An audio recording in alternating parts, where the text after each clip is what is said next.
On this Thursday night, the water keeps rising in New Brunswick, and the worst isn't over yet.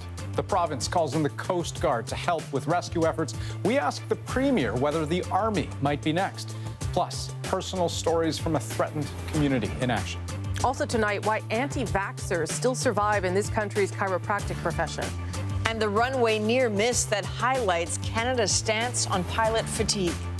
Newly released video from the dark of night paints the almost horror story. Ottawa tells us when changes are coming. This is The National.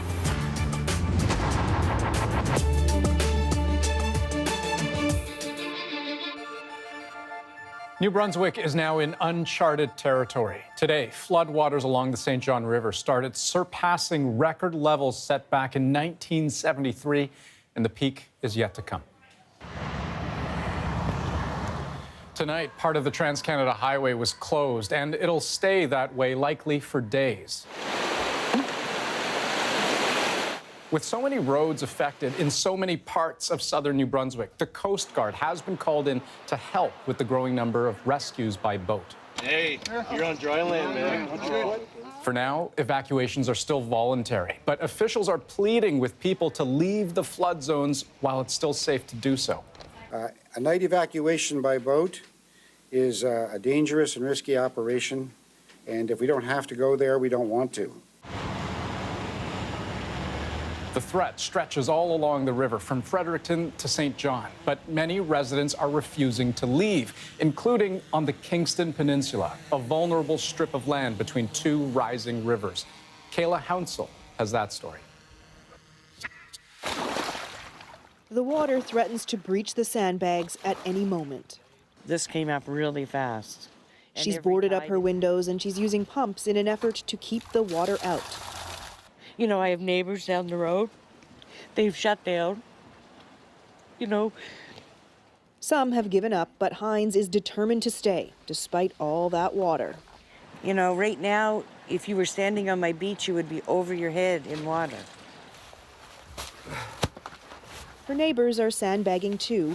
This is Jody McCormick's childhood home, and she can't bear to leave. You just try to save it.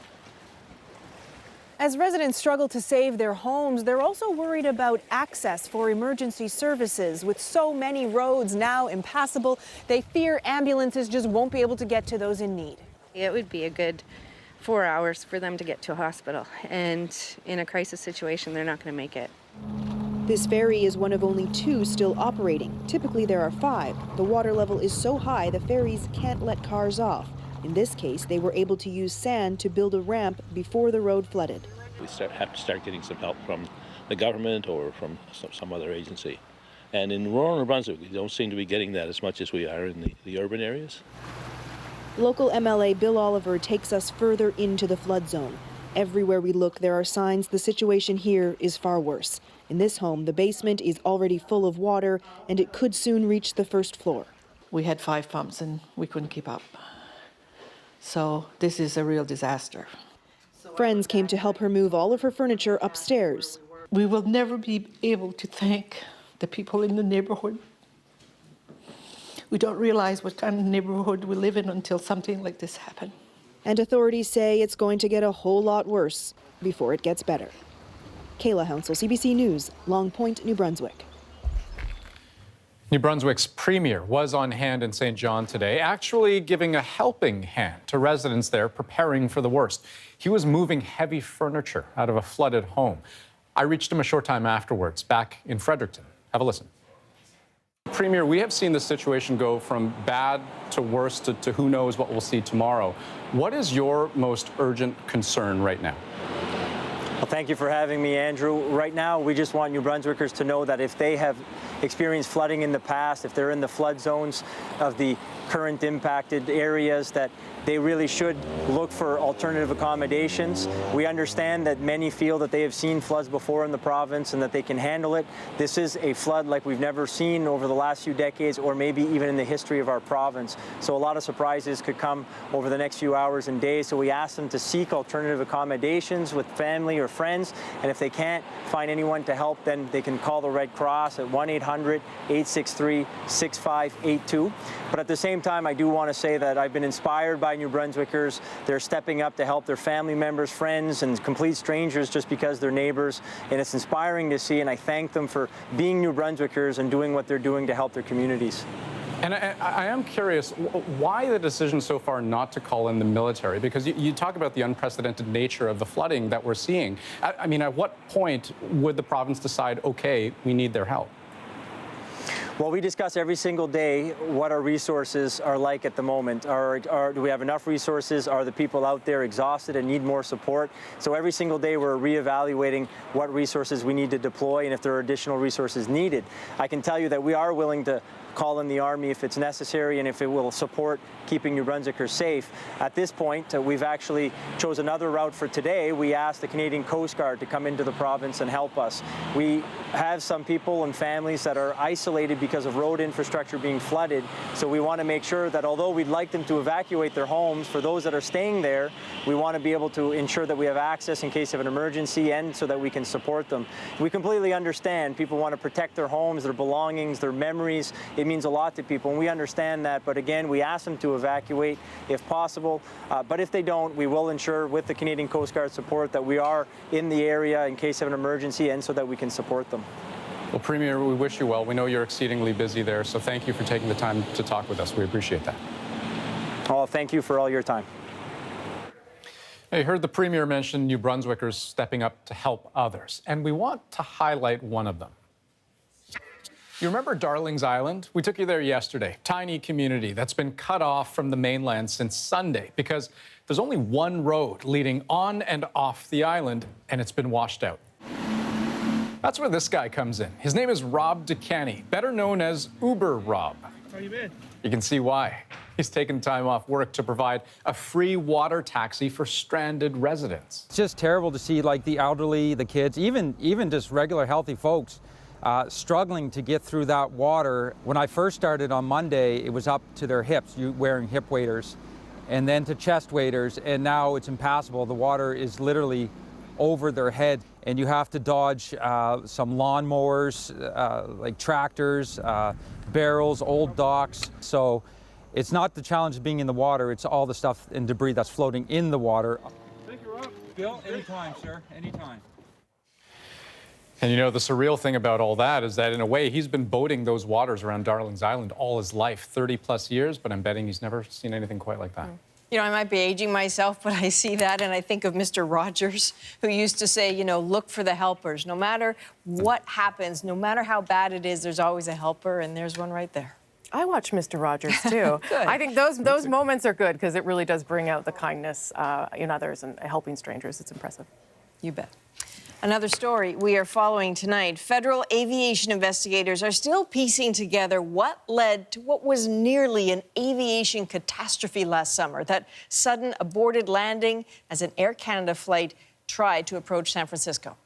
Our David Common has a closer look at the close call and how a tired pilot barely avoided a massive crash. The video is striking. With 140 people on board, an Air Canada flight nearly lands into 4 other jets on the ground, coming within meters of a crash. The plane lined up to land on a taxiway rather than the adjacent runway. A huge 787 on the ground, switching his bright lights on, perhaps to avert a disaster. Where's this guy going? He's on the taxiway. This United 1, Air Canada flew directly over us. Yeah, I saw that guy.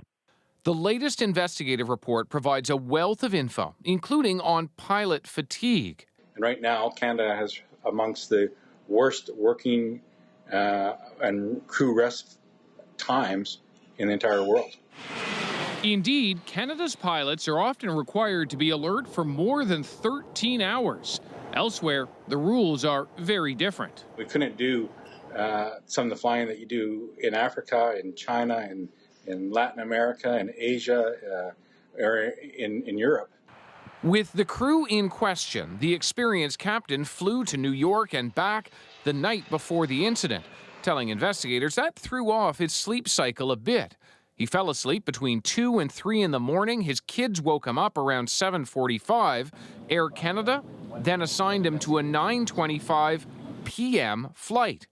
Once airborne, he started feeling fatigued about midpoint on the incident flight. But fatigue isn't the only issue. Construction at the San Francisco airport made the airport look different at night, as an Air Canada simulation after the incident shows. The pilots also suspected something was off. And Tower, just want to confirm this Air Canada 759. We see some lights on the runway there. Across the runway, can you confirm a clear land? The Delta flight landing right before them heard the calls and told investigators, "I assumed he had similar confusion to ours, that planes on the ground had their lights off, which helped create this misconception that a taxiway was actually a runway." There's a lot riding on this investigation. Had the landing continued for a second more, 5 planes full of passengers could have been left in flames. David Coleman, CBC News, Toronto. As David mentioned, airline industry experts say Canada's limits on how long pilots can fly in a day are much looser than those in many other countries. But the Trudeau government is looking to change that. Tonight, Transport Minister Marc Garneau's office told CBC News that new rules are coming later this year. Airlines will then have 12 months to comply. Right now, Canadian pilots can fly for up to 14 hours. Under proposed changes, pilots would have to stop work after 9 to 13 hours, depending on time of day, longer hours during the day, shorter at night, to take account of a pilot's internal body clock.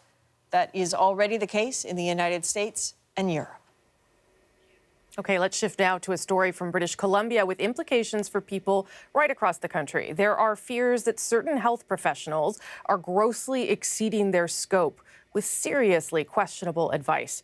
Many Canadians, maybe you, see a chiropractor every year over muscle and spine issues, most without any trouble. But BC's top medical officer is now deeply concerned that an anti-vaccination agenda has infiltrated the profession.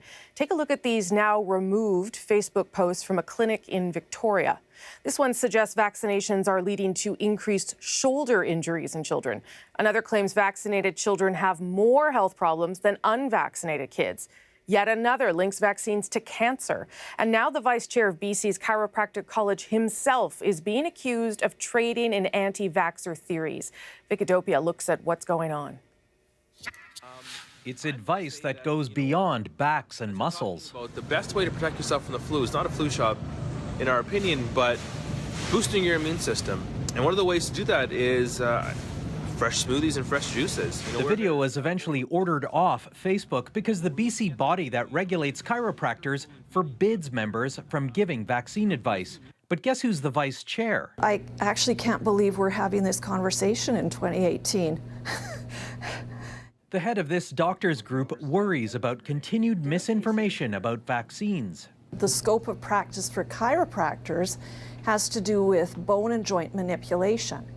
So he doesn't have any training or qualifications to talk about diet and immunizations. It's not just one chiropractor. We found several examples of promises to treat everything from diabetes and ADD to speech disorders in children. Like this Ontario chiropractor who also sits on his province's regulatory college. The idea is in 2 or 3 adjustments, you're going to talk. In Manitoba, 5 chiropractors were forced to change their websites after making questionable claims. There's over 7,000 practitioners in the country, and unfortunately, there's a small subset that is speaking contrary to our scope of practice. But is it really that small? When Edmonton researchers surveyed chiropractors' websites across Canada, they found more than a third claim to diagnose or even treat asthma. Look, if they're going to be a self-regulated profession, and if they are calling themselves science-based, then the regulators have to step up to the plate and make sure that their members are not offering services that are not rooted in science.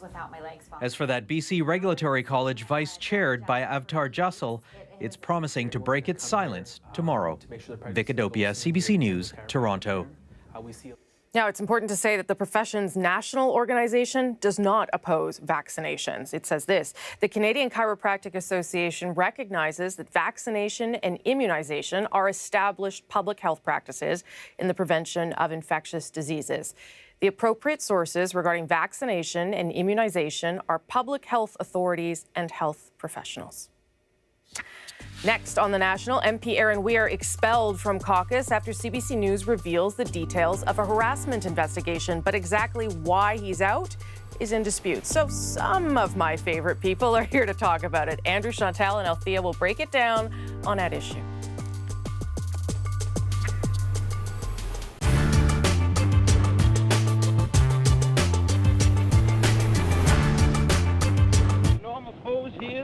News reporting is never a 9-to-5 job. Newsmen are at work around the clock in a variety of locations. Reading reflector fit, here a bit, that's good. Now let me take a reading on your face. And that's 40.5, fine. It's 2-to-1 ratio. Face down. Face down and face up, eh? Yeah. So you want it about 15, 20 seconds on you, and then you want me to pass onto the hammer? But it's not just a matter of standing in front of a film camera. A reporter has to research his story first, and it may take several hours to garner the facts for a report which will occupy less than 90 seconds of airtime. It looks like another record year for the Port of Montreal. Elevators are still moving last year's bumper wheat crop, and Expo provided heavy business in the first month. He must think of ways to illustrate his story, as in this case, through the use of silent film being shot simultaneously by another cameraman elsewhere in the harbor area. On the air, the two films will be married, so that the silent film illustrates what the reporter is talking about.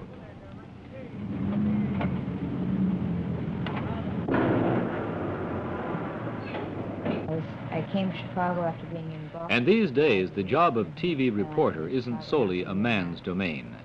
This girl was one of the first women TV reporters in Canada. She came to television via newspaper work and quickly found a niche doing interviews from a woman's angle. News can be a rough business, however, and a girl reporter must be equally adept at covering everything from a fashion show to a prison riot.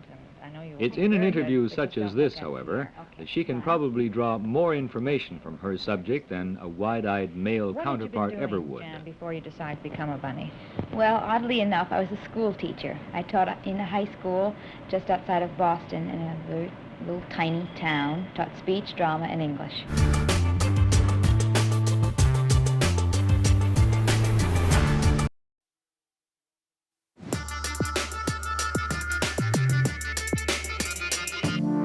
I cannot, in good conscience, allow Mr. Weir to remain a member of the NDP caucus.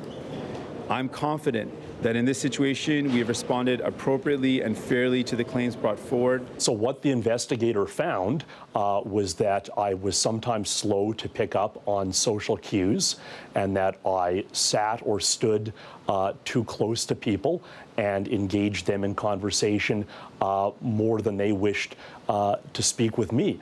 Now that's far from what most Canadians would consider to be sexual harassment. Sexual harassment accusations might be the headline here, but it is not really clear why Aaron Weir was actually kicked out of caucus. Singh says the fact that Weir did not accept responsibility for his actions and then went on to speak to the media after parts of the report were leaked to the CBC was not okay. Weir says the whole process is just deeply flawed. At Issue, here to talk about his reaction and more. Andrew Coyne is in Toronto, Chantal Hébert is in Montreal, and Althea Raj is here in Ottawa. Chantal, let's start with you. What do you make of this? It is, first of all, hard to understand what really happened, but of the way it was even handled. It's all very opaque, isn't it? Yes. And the fault of that, well, to Mr. Weir and the NDP, because it's very hard to know in this he said, who is really right. But the major fault over the long term is it's really hard to know based on that where the NDP draws the line at acceptable, not acceptable, possibly could be redeemed behavior. Yes. And a lot of smoke, but really hard to tell what the forest looks like. Althea, I guess you were probably on the Hill for that and have been talking to people. What is your sense of what happened here, or whether this is acceptable to caucus, the way this has been handled? caucus seems to be really firmly behind their leader. Unlike the David Christopherson punishment that we talked about a few weeks ago, in this case, nobody had really anything to say contrary to the party line on Mr. Weir being kicked out of caucus. It's two things I want to say on this front. I actually disagree that it's opaque. I think we have learned a lot more about this process than we have learned about the process involving the Liberals, for example. We have no idea why the PMO senior staffer, Claude-Éric Gagné, quit his job and what the nature of the allegations were against him. The Liberal government never really told us what happened to Hunter Tutu and why he was removed from cabinet and caucus. We were never really told why Mr. Hare remains in caucus. In this case, Mr. Singh came out and said, we have one allegation of harassment, 3 allegations of sexual harassment. These are the reasons why I'm kicking Mr. Weir out of a caucus. It has actually nothing to do with the report itself, but it has to do with the way he responded to the report. Right. It is unclear to me, though, what the line is here for, and I think that's Chantal's point for the NDP, Andrew. Is it you can't, because some of the allegations that we heard anyway, the ones that we know, that he hit on women, and the women rejected him, and then he accepted that. So I am not sure, if they don't give more detail, I am not sure that that is good for the NDP. Yeah, less opaque than the Liberal process is not exactly a high honor. This is still extremely opaque not just to the public, but to hear Aaron Weir say it, opaque to him. He doesn't know who his accusers are. He doesn't, except maybe in one case, doesn't know the facts of the cases. So presumably he would be in relatively weak position to offer any kind of defense to the investigator who was collecting the evidence on this. So that's an interesting process. All we know to any detail is what he has said. So the actual facts may be much different, maybe much worse, I don't know. But based on what he has said, the sexual harassment amounted to standing too close to people and not picking up non-visual or visual cues, I should say. If it's that, then I agree with you. A lot of people are going to be scratching their heads saying, it seems like the real crime that got him kicked out of caucus was not taking one for the team, not admitting his guilt, not sort of sucking it up. And if that's the case, then that's kind of an odd situation as well. Presumably, you should be allowed to disagree with a verdict if you don't think you were justly treated. Chantal. Part of the rationale that we were served was that instead of taking one for the team and being redeemable, Mr. Weir, and he did do that, drew a link between his opposition, he's from Saskatchewan, to the notion of a carbon tax and what was happening to him. And on that basis was judged to be not redeemable on the rest of the stuff and so kicked out of caucus.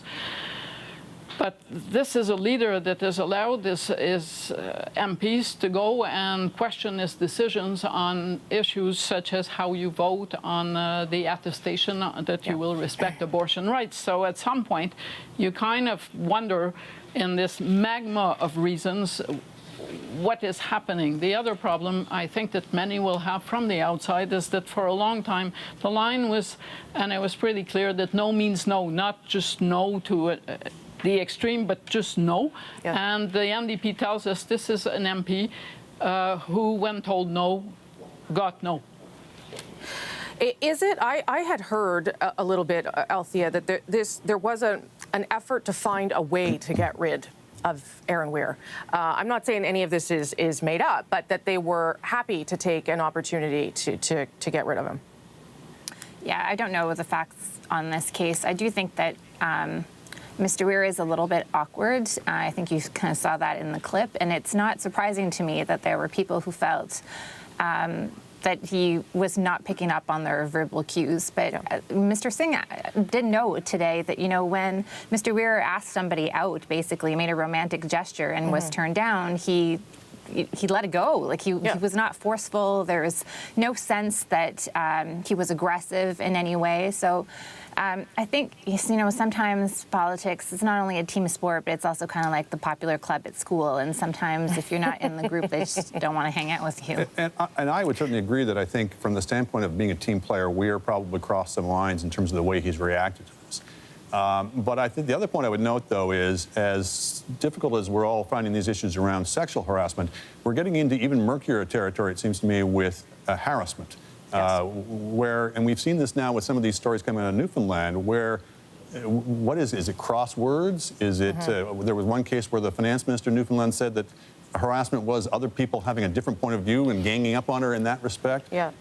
We need to get a bit more definition on this new territory of harassment that has no sexual component to it. Yes, like disagreeing with someone is not actually bullying. I hope it's not, because that's the whole newsroom culture too. And again, the specifics of any given case, I don't know. We're listening to one side or the other, but I do think some of the things that I've seen reported, it sure sounds like politics as usual to me. Okay, Chantal, and then I got to move on.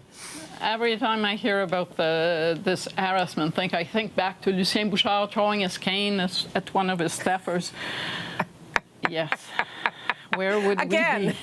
Again, not the best metric, but okay, a quick go around on electoral reform. Andrew, I know that, Andrew, all of you actually love this topic. Andrew, start with you. What did you make of what the government put forward? Well, I can't say I had terribly high expectations, but they managed to come in under them. It's a bit of a damp squib. It is, as usual with these things, it's very much arranged around the needs of the political parties rather than necessarily the best interest of the public. So yes, they've warded off, or maybe they have, some of these new menaces to our political process, whether you're talking about foreign money or hacking, et cetera.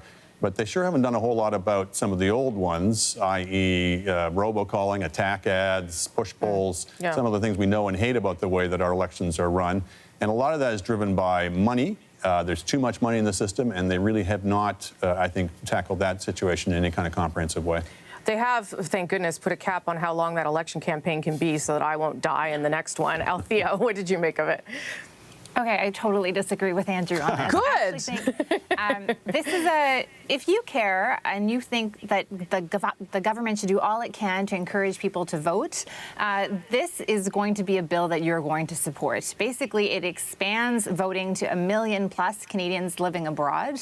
They are now going to be able to cast a ballot. Makes it easier for Canadian forces serving abroad to be able to vote. Makes it easier for Canadians with disabilities to vote from home. It expands mobile voting. It brings back the voter identification card as a secondary source of proof of where you live.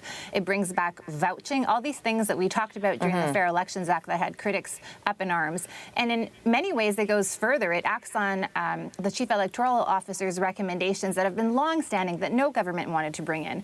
It gives the commissioner, they basically like the police cop of election infractions, the right to compel evidence. Shocking that he didn't have that right. It gives the Chief Electoral Officer the right to demand receipts before political parties get, in the last election, $60 million in taxpayers' money without an ounce of evidence showing that they actually had spent that money. That fixes this. And on the robocalls, it actually gives the commissioner the right and the ability to go and look at the phone numbers of the people that called, a really big gap and loophole that existed in the Fair Elections Act. Okay, Chantal. Now, I agree with Andrew. There are things that the government is trying to do in this bill that does very poorly. The stuff on, trying to prevent foreign actors from getting involved in the election process.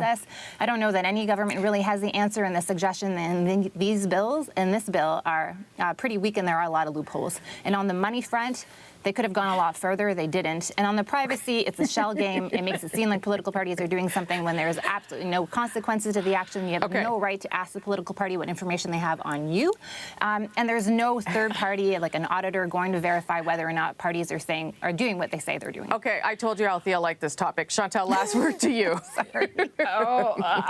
To me, it sounds more like a lot of remedial stuff and not a lot of forward-thinking stuff. There's something very tentative about it. I find the title Electoral Reform to be a bit bold, considering that it's mostly about nuts and bolts and not reinventing the engine in any way, shape, or form. Right.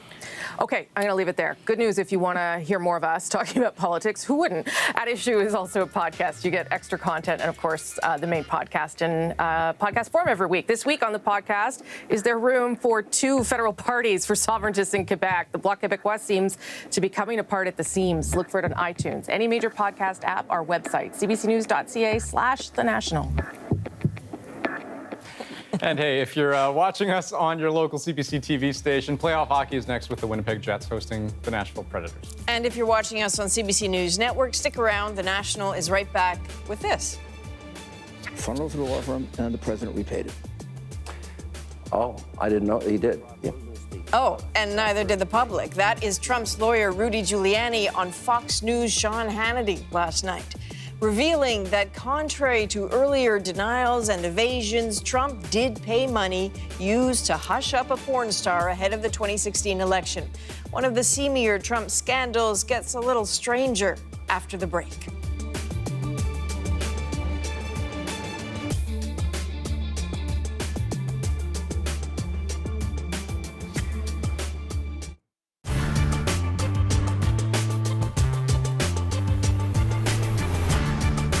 There's more to airports than planes, more going on than construction. Paul Ritchie's in charge of pulling it all together.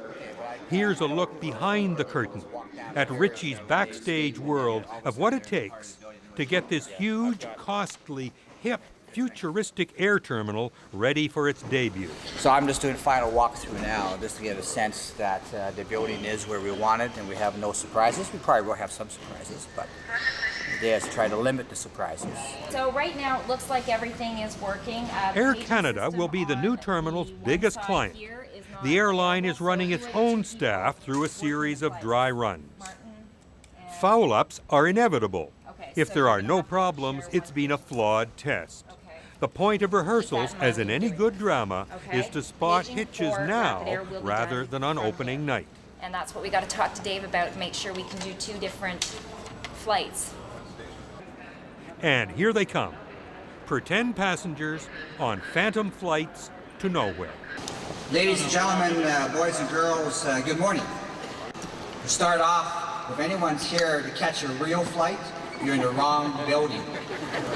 If you have anything in your bags you shouldn't have, we'll find it.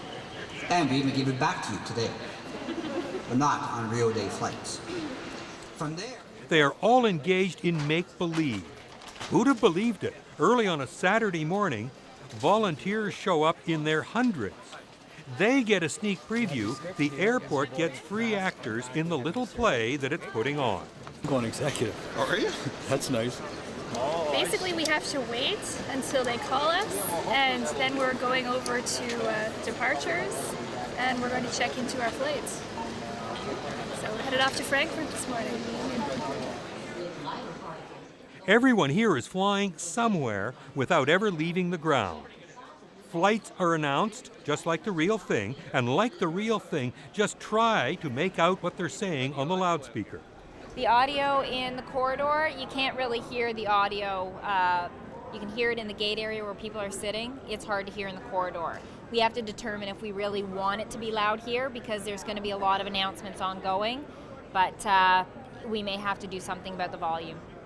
Efficient people movement makes the difference between an airport experience that's infuriating and one that is at least bearable and over with quickly. Tests on this day with volunteers identified this bottleneck. The line of passengers for that fantasy Frankfurt flight blocked a major passageway. But sometimes the airline and the airport say it's the other guy's problem to sort out.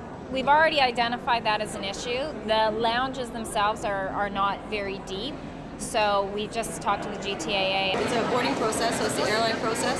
So they are responsible for managing their queues wherever they have processes of theirs going on. And we're responsible for making sure there's no congestion, so passengers who do have a flight and they have to get down to gate 126 quickly can get by. That's why we're doing trials. Why it doesn't work? And fix it. Never opportunity to excel. What could be a more realistic test of any airport than waiting and nowhere to put your feet up? 30, 32, 34, 38, but 38, 40 people don't have seats. So that's a challenge. We gotta make sure we have enough seats for everybody. Especially if there's a flight delay because of weather or something along that line. So we get simply comfortable. So. All the planning and blueprints and studies and questionnaires and flowcharts are fine, but nothing beats putting real, live, breathing human beings into the mix and seeing what doesn't work.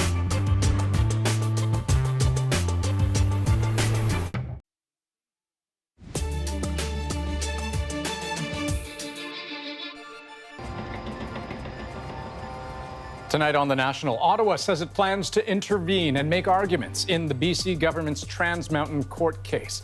The core of the case is about whether BC has the right to control shipments of oil through its territory. And that is also what's at the center of the fight over whether Kinder Morgan's pipeline expansion project should go ahead. BC is against it, but Ottawa has vowed that the pipeline will be built.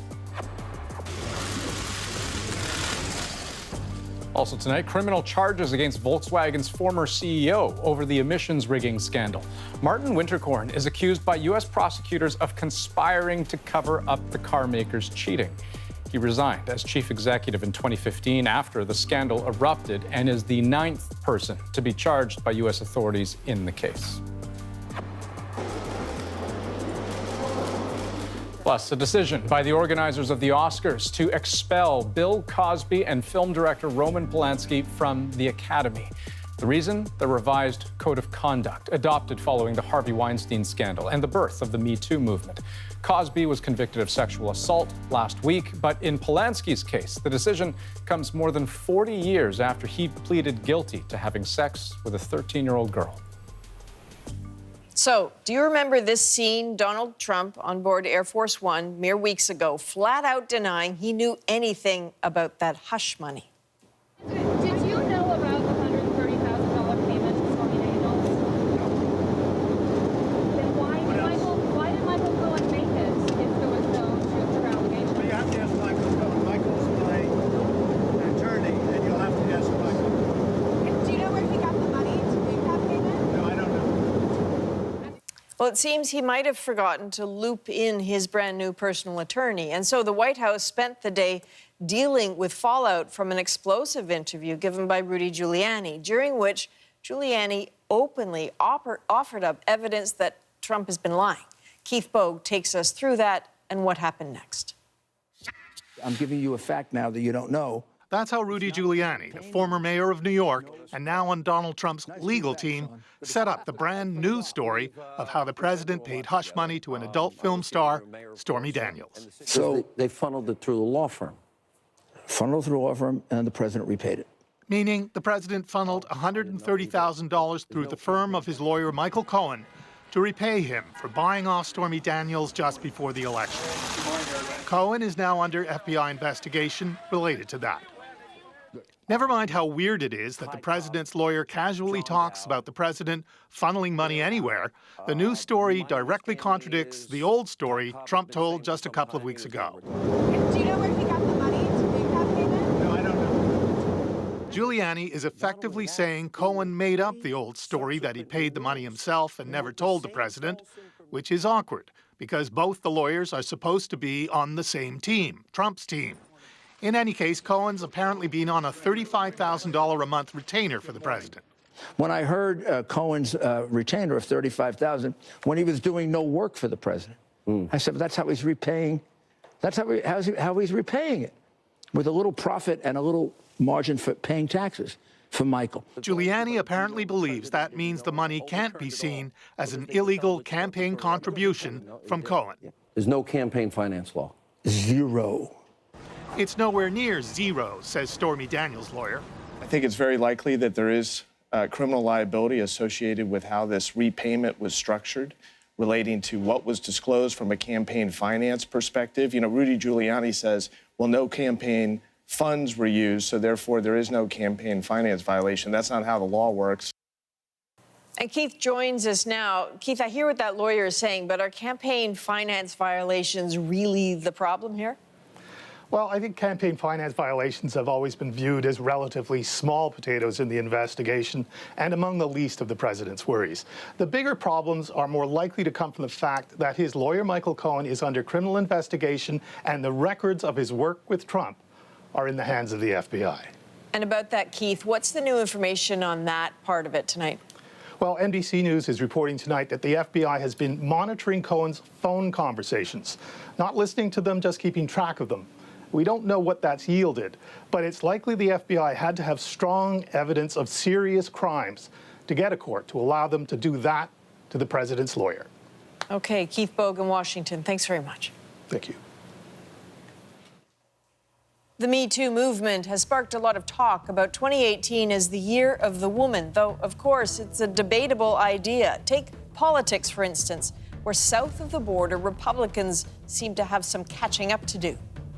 The party isn't running as many female candidates as their Democratic counterparts. As Lindsay Duncombe explains, even with the push on to change that, Conservative women still face some critical barriers. I'm Carol O'Brien. I'm running for Congress. The primary election in Ohio's 12th district is just weeks away. I'm Carol O'Brien. Nice to meet you, Ms. O'Brien. And every introduction is a possible vote. Every connection over pizza, a chance for first-time Republican candidate Carol O'Brien to get closer to Washington. You get to vote for me twice? But she's never quite sure what kind of impression she's making. They talk to other people and they talk about how quiet I am, which is pretty funny because never in my life have I been told I'm quiet. Or in the same conversation, I was also very pushy and aggressive, you know, pushy. And I think that's a lot just because I'm a woman. I'm a mother, a grandmother, and a prosecutor. The challenges women face running for office in the U.S. are especially tough for women on the right. I'm Carol O'Brien, and I approve this message. I do think that the Republican women are facing a harder uphill battle at the primary level. There's a bigger hurdle to jump as a female to get the money. They want to make sure you're a viable candidate, that you're a good candidate and that you can do the job. And my position is look at my resume and look at what I've done. But I don't think it was that resume, tough prosecutor, strong conservative military parent, that attracted campaign manager Jay Chabria. You can't just be a male white party forever. However, it's right now, in my opinion, it's still really in the lip service side of it rather than the action side of it.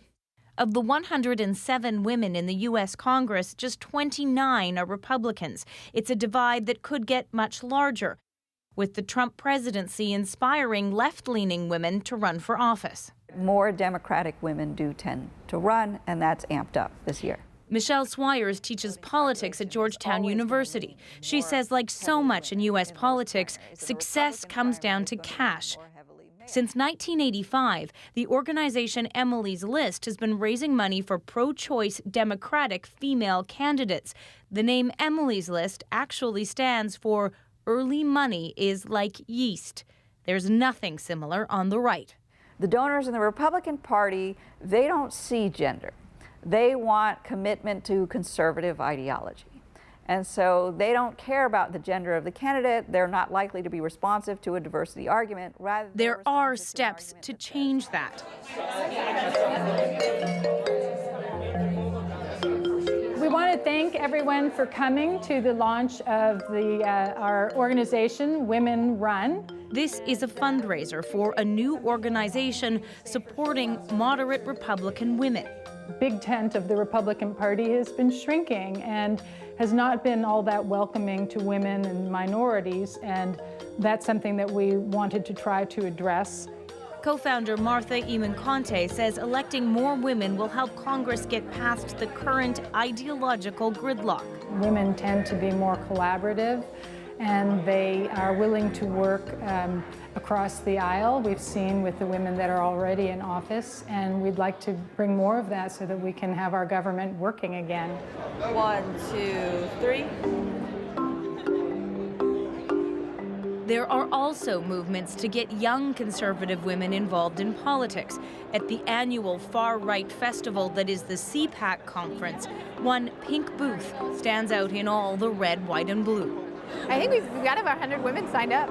Karen Agnes Lips started the Network of Enlightened Women with university chapters across the country. It's often very discouraging to be a conservative young woman, so that's why it's so important for groups like ours to exist, where we're really empowering these women to speak out and become leaders. She says stereotypes of right-leaning women don't help. After covering one of New's early meetings, a campus magazine put an unflattering image on its cover. What did it look like? This was a woman who was baking cookies and had a machine connected to her midsection popping out 9 babies.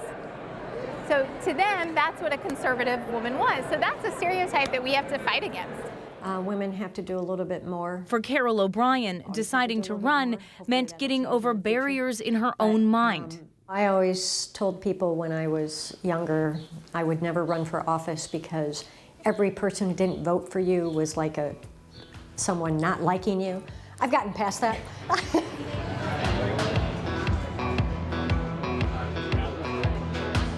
The campaign is in the home stretch.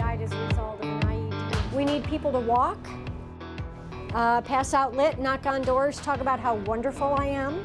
The primary is a tough one. The competition, one other woman and 7 men. Lindsay Duncombe, CBC News, Delaware, Ohio. Prosecution or just living it.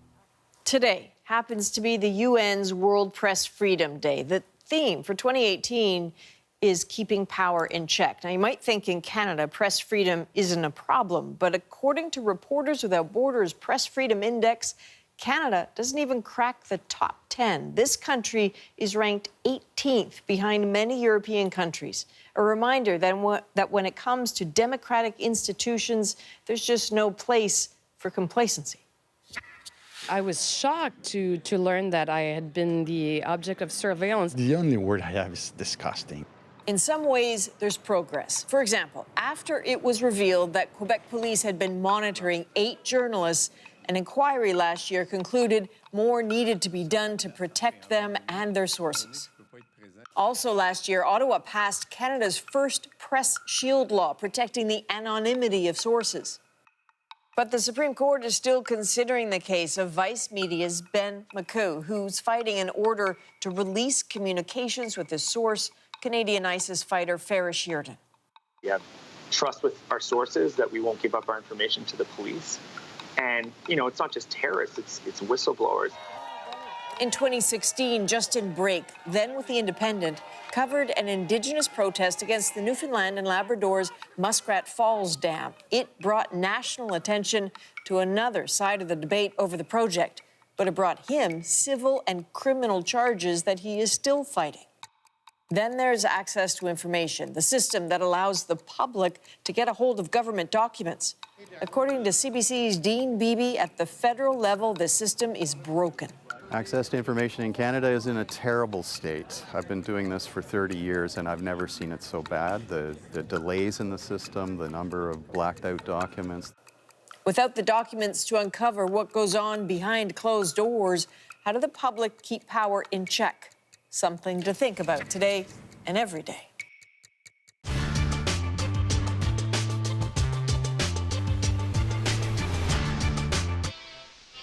Tonight, Front Page Challenge welcomes in person Reverend Martin Luther King. Dr. King, if you were in charge of rectifying this situation, what decisions would you make? How can we best rectify the whole problem of segregation? Well, I think it will entail many forces working together. There isn't one answer or one force that will solve the problem. I think it means that the federal government will have to do a great deal in taking a positive, forthright stand.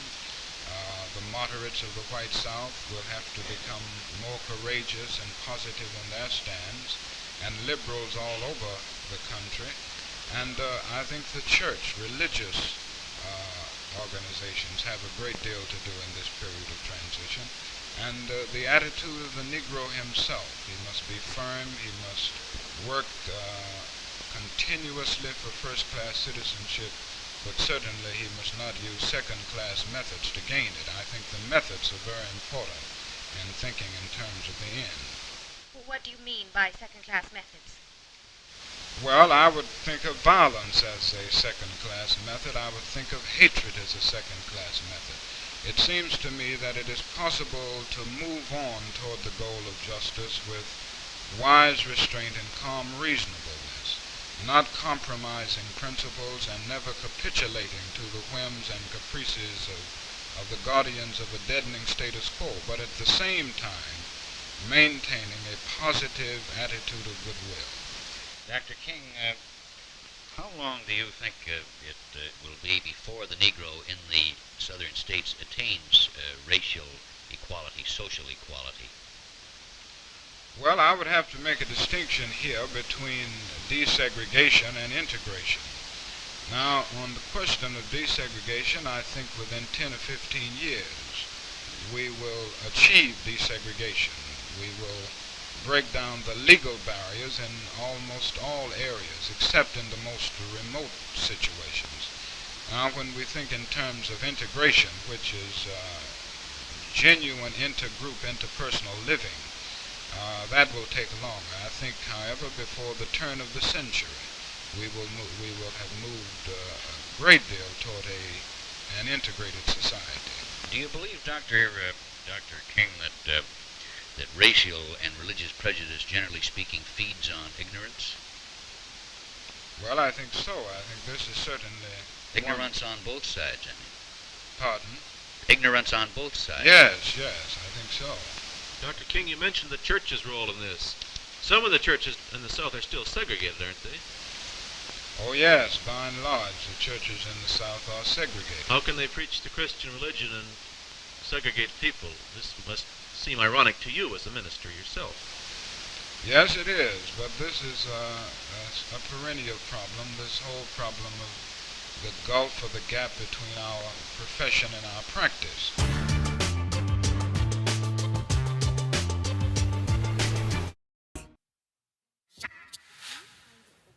12 acres on Toronto's waterfront could be a window to the future if developers have their way.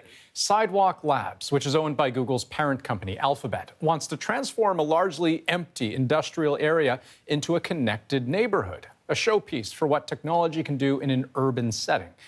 The details are still under wraps, but without a doubt, it would be built on data, and lots of it. Cameras could be used to trigger adaptive traffic lights and crosswalks. Sensors could gauge when garbage cans and recycling bins need emptying. Even weather monitors could turn street lamps on and off. But as Jacqueline Hansen shows us, any talk about data collection inevitably leads to talk about privacy and whether the concept of a smart city goes too far. I've heard so many important things. A few blocks north of the proposed smart city site, a public consultation. I think one has to really understand the extent to which privacy will be protected. Who owns the data collected from residents and visitors, even which country it will be stored in, is unclear. We didn't talk about if we even want to collect data. All we're talking about now is mitigating the impacts of it being collected. There are concerns that current regulations aren't ready for projects like this. Our policies and laws are not set up and they're not up to speed to manage these sort of smart city ideas. Quayside is this L-shaped piece of land around here.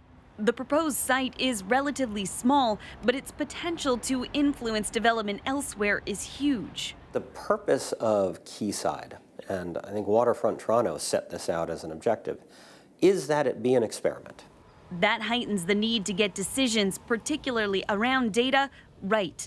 We've known all along that understanding how people would be comfortable that data is being collected only for a specific purpose, not on a wild goose chase in the hopes that it's somehow valuable, that was going to be a top-level concern. Sidewalk Labs' complete proposal is expected by the end of the year, but there's no guarantee it will be accepted. Can we, in fact, wrestle these big policy questions to the ground in a way that's satisfactory to the citizens of Toronto and satisfactory to the governments? I believe we can do it, but that's, it remains to be seen. Talk about it. While the technology is expected to be ambitious, making it a reality that the company, the citizens, and all three levels of government can agree on will be the project's greatest challenge. Jacqueline Hansen, CBC News, Toronto.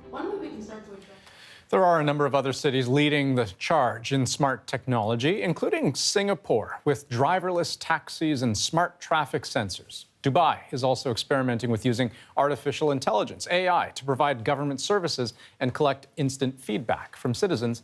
And London is planning transit routes by tracking how people move around the city. We'll go deeper on the stories of the day. Earlier in the day, you can subscribe to our newsletter, cbcnews.ca/The National.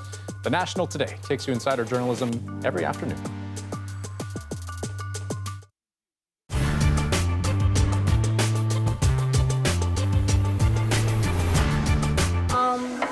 I think I'm 6 feet and 11 inches.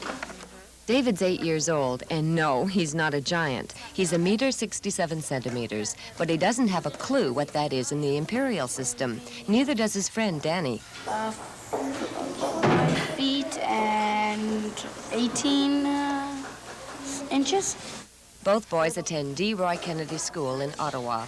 They're as deeply rooted in the metric system with its meters and grams as many older people are in the imperial system with its feet, pounds, and ounces. I don't understand your kilogram. I hate it. Go back to the old system. Many people thought the Conservative government would do just that, go back to the old system of imperial measurement. When in opposition, the Tories were against mandatory metric. In fact, 37 Tory MPs defied the law by running a gas station near Ottawa which sold by the gallon. Freedom to measure became their battle cry. They practically begged to be taken to court over their actions. Instead, the Liberal government prosecuted a Toronto gas station owner, and the government lost. Mandatory metric was ruled unconstitutional, and the government was forced to back down. That was November of 1983. The Liberal government did appeal the decision, and eventually the government won. But by now, the Conservatives were in power, and they found themselves in a sticky situation. If they kept Canada on its course to the exclusive use of metric, they'd look like hypocrites. But switching back to imperial would be political and economic suicide. Industry in the country was almost completely converted to metric, and the cost had been enormous, more than $1 billion. So the Tories took the only safe political option open. They straddled the fence and said merchants could use both systems, metric and imperial.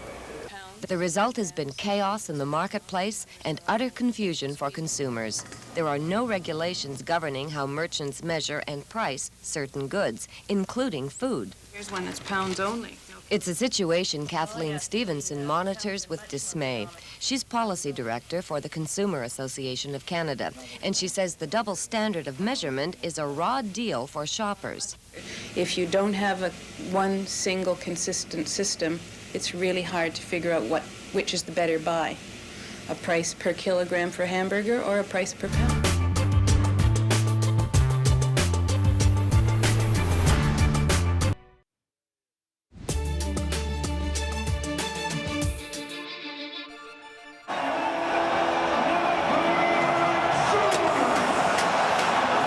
Tonight on The National, we are keeping an eye on Winnipeg's Bell MTS Place. The Jets taking on the Nashville Predators in Game 4 of the second round of the playoffs. And right now, we're just a few minutes into the first period. Scores tied 0-0. A win tonight for the Jets, though, would put them up in the series 3-1.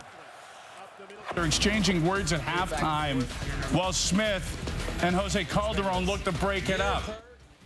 That courtside tussle at Tuesday night's Toronto Raptors game has earned Drake a warning. The NBA says it reached out to the Raptors about the Raptors' verbal altercation with a Cleveland Cavaliers player. Drake was at tonight's game, though, and there wasn't any trouble. Toronto lost, though. Aw, Drake. Ping pong diplomacy is bringing North and South Korea together. The women's teams have decided they're not going to compete against each other at the Table Tennis World Championships in Sweden. Instead, they will present a united front. And that is our moment of the day. Ladies and gentlemen, I would like to ask for your attention. I have a very, very big announcement to make. The Republic of Korea, commonly known as South Korea, and the Democratic People's Republic of Korea, commonly known as North Korea, have decided, due to the current political situation between the countries, not to compete against each other. Instead of competing against each other, we will, in the semifinals, for the first time in a very, very long time, see not North Korea, not South Korea, but unified Korea.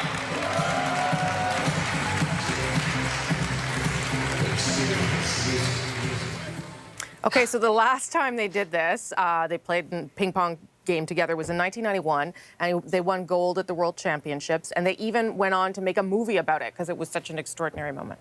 Right, and I mean, of course, the whole thing is quite evocative of what we saw more recently than that, just this year in Pyeongchang, the Winter Olympics. We saw a unified women's hockey team. They didn't do nearly as well, mind you, but they certainly got the world's attention. I don't know. I don't mean to be the cranky one here. I mean, it's not denuclearization, but it's something. And I guess I'm just not sure where this fits between meaningful gesture and stunt. Because we have seen this before, but then again, I guess this is a year where stunts are actually leading to some changes. So I'm going to just be cranky. Ping pong can solve world problems, Adrienne, I'm telling you. Yes. That's the national for this May 3rd. Good night, everybody. Good night. Good night.